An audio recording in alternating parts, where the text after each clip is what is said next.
Well, I thank the gentleman for yielding. My good friend, Mr. Herodopoulos from Florida, thank you.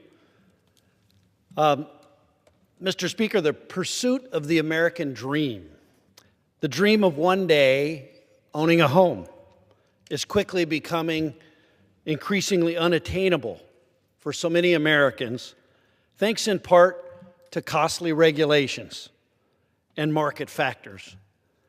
With housing prices surging, evidence shows that we have a supply problem, but let's look more into why this might be.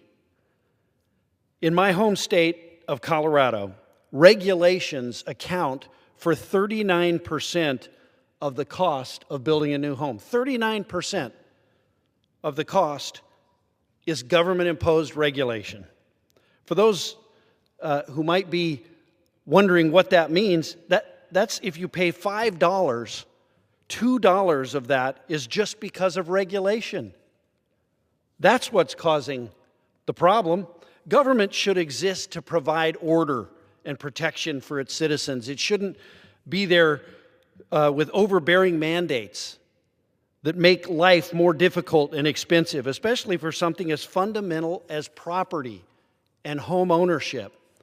And one of the contributing factors to these regulatory costs is the agenda-informed energy codes that states like Colorado are mandating.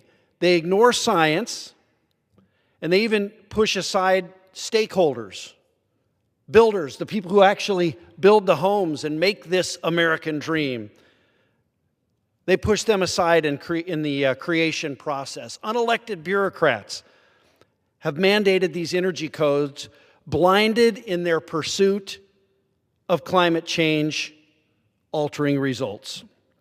Instead, I argue these codes should promote affordability, and they should decrease the regulatory burden on our home builders instead of increasing that burden.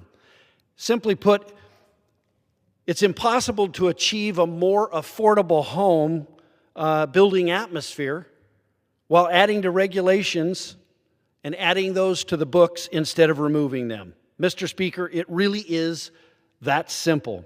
To incentivize states to roll back these mandates, I introduced the Freeing Residential Affordable Markets from Excess Regulations, or FRAMER Act. This piece of legislation would require states to reimburse home builders for the cost difference between state-mandated energy codes and the Department of Housing and Urban Development's minimum standard for homes built within federal opportunity zones.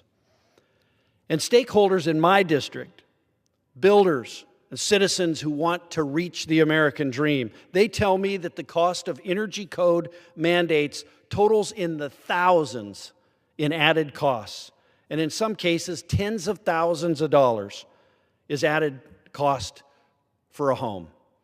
It's long overdue that states change their ways.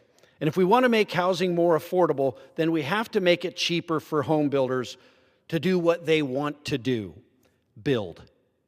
And the only way we can do this is to get the government out of the way and remove these costly regulations that are only increasing the cost of housing across America to help every American realize the American dream. And removing that regulation is part of what the Housing for the 21st Century Act does. It cuts red tape, and it makes a difference for average Americans. And I am very proud to have supported this piece of legislation. I do hope that the Senate will take this up, get it over to the President so that he can sign it.